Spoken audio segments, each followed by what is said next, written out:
All right, on today's video, we are going to be doing a review and personal impressions on this 3-channel dash cam from Martalk.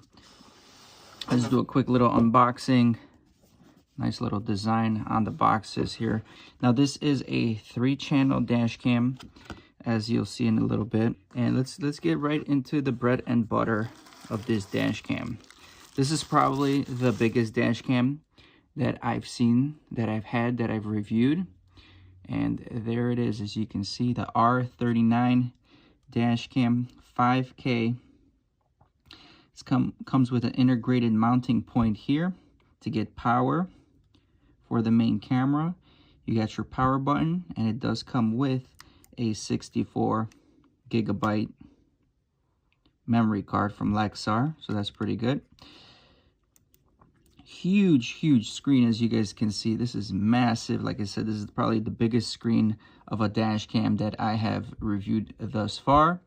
And you got an output here for the rear camera as well. So even though this does have buttons, I'm pretty certain that this is a touchscreen camera as well. So that's perfect, because having a big screen like this, you need a touchscreen. So very nice. Let's get going with the rest of the items in the packaging here. All right, couple things. This is the interesting thing. This is a mount for the front camera, but it's got integrated power and the rear view camera, I believe this might be, or this is maybe the inner camera for the inside of the vehicle. But you can see it's got these cables here that attach directly to the camera itself, and that's how you transfer power, just like that, as you can see. And then you just mount your camera, and it's constantly getting power, and it's quick disconnect. Essentially, pull it apart and you could put the camera away if you want to hide it or take it out of the vehicle, and then this part can stay on.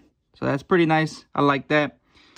Looks like we do got a power supply here with a USB-C cable, carbon fiber look-alike material. I wish there was a USB port on the back of this power supply charger, just so it doesn't take up your power supply 12 volt in your vehicle. And then inside the packaging, we also have a few things here. Owner's manual. Now again, we'll go through this in a little bit just to check the specs of the cameras. We do have a cloth to clean the lenses, and we also have a couple of stickies and replacement double-sided tape. What these stickies do, instead of gluing the camera directly on your windshield, you glue it on this paper first. That way later, when you want to remove the camera, it's easy to remove from your windshield. So here are the other two cameras. So altogether, this is what you're looking at. So again, let's take a look at this. This is your front dash cam 5K camera with the huge LED screen. Very nice. And then you got this second camera, which is your camera for the inner passenger compartment of the vehicle. As you can see, it's a shorter cable. It won't route all the way to the back of the vehicle. And it's got integrated IR sensors just to record at night for that great visibility inside the vehicle. Now again, this little button is actually the one going into the AV on the power supply here. So this powers both the dash camera and the compartment dash cam as well. And then finally, you have the rear camera, which, you know, this camera here is kind of like an older style design for the rear view camera, but you can mount it outside of the vehicle, or you can possibly mount it, if you're clever enough, in the back rear window, where I prefer to mount my cameras because they're not exposed to the elements of the outside. But this is also a USB-C connection, and that one actually is going to be connecting into the dash cam itself. So I'm glad it's a 90-degree elbow right here. Keeps it nice, sleek, and flows well with the dash cam. So let's plug everything in here.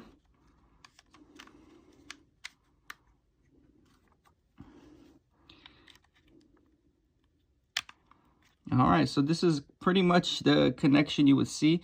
You got your mount, you got your compartment camera mounted right over here, and then you got your rear camera mounted over there. Now again, you can use this just simply as a single camera facing forward,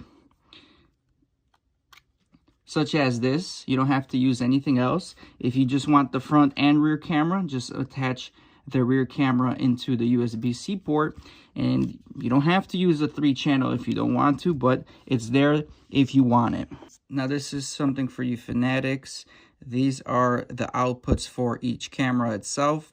As you can see, the front one can record in 5K, and these are all the different combos that you can set your camera to record in. But here's the kicker though, 5K can only be selected when using the front camera only. So you can't record in 5K if you're running the other channels as well. We'll go through some of the settings on the dash cam itself in a little bit, but one key thing here we want to talk about is the app. You can download the app from your store, either Google Store or Apple Store, and the app actually has a bunch of features for the dash cam as well that make it a very convenient way to pulling up the footage from your phone in case of an accident. Now, before we tackle some of the footage from the dash cam, just my personal opinions here.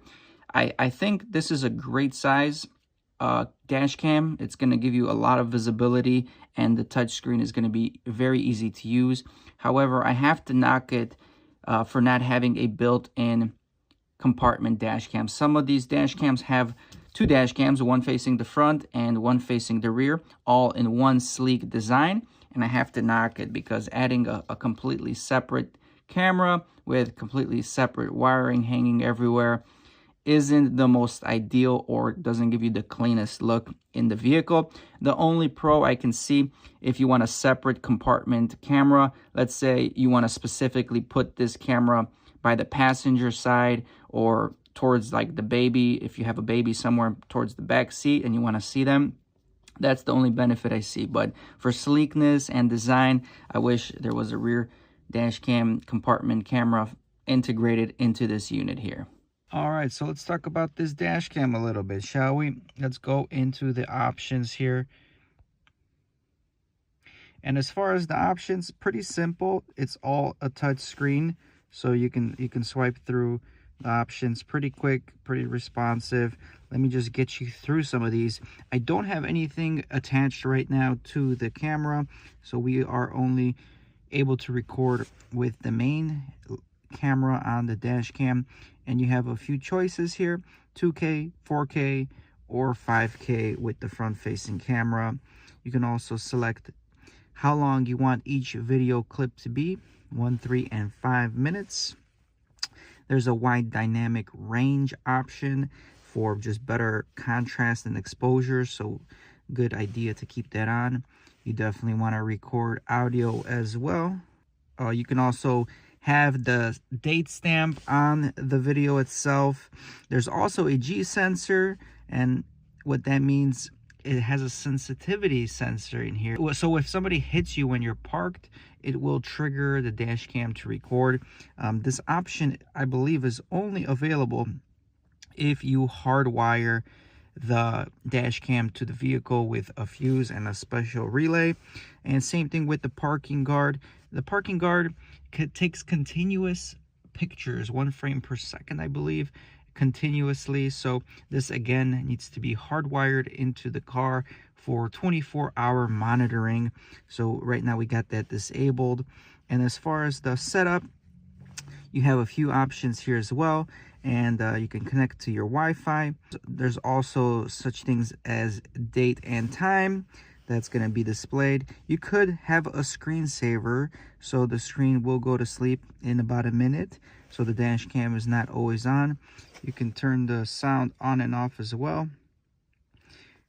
Different languages that you can select.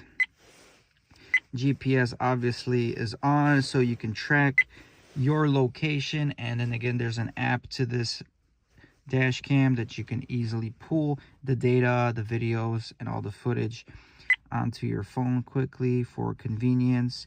Choose your time zone, and you can also check kilometers or miles per hour. So Pretty simple settings, not too overbearing. This is the main menu right over here on the top right. You can see things that we have selected, such as Wi-Fi, microphone recording, wide dynamic range, 1 minute loop. So everything you kind of need to see, including the date and the top left that it's recording, you are able to see it. With one touch of the screen, you can actually click the stop recording button, or you can hit the start recording button, and it is currently recording. You can also take a screenshot. As you can see, I just captured this image, and if you go into folders, you will be able to see video, emergency video, or photos. So the emergency videos would be things that are saved from such as like the G sensor going off, or if there was a collision and it saved that emergency video, it will be on the emergency side. Here's that photo. We just took the blank photo. You can see that there. And under videos, you can also take a video and actually, as you can see, I have a few videos here. You can actually select the video and hit this lock button, and it's going to lock the video. As you can see, it's not going to delete this video. So if, let's say, this was the video where the accident was captured, just lock that video. So even though you try to delete other videos, this one will be protected, and you know, it just might get you out of a insurance claim. But overall, very easy to use this dash cam so far. Pretty happy and easy to work with. I don't even find myself using the buttons whatsoever, because again, the screen is here. But I'm just gonna check the buttons and see if they actually do work though. Yeah, the buttons on the side also work. As you can see, I'm pressing the buttons. So dual purpose. If one thing breaks, you still got backup to keep this camera functioning. So I just connected the infrared camera with the internal cabin camera, and as you can see, it's nighttime and it's definitely on infrared. And I don't know, for being pitch black, I think you got a good visual here of what the cabin can look like. So infrared is doing a great job, and you got plenty of light to see what's happening with the driver, with the passenger. So I'm pretty happy with the cabin camera resolution for what it is. Again, I just wish it was integrated with the main dash cam. And then if you got all your cameras connected the way you swap the screen, you can just tap on the screen and it's gonna give you different layouts. Now I got my front facing dash cam and that cabin dash cam, and if you click it, now it's just front facing, now it's just the cabin, and if you had the rear one connected, you can get that as well. And then you can have all of them all in one image as well. So this is the biggest screen I've seen and I've had as far as dash cams. So pretty good size, great visibility. So if you guys are interested in a dash cam, you can check this out. I'll have links in the description below, and I'm also just going to overlay more driving footage of this dash cam, so I hope you guys enjoy it.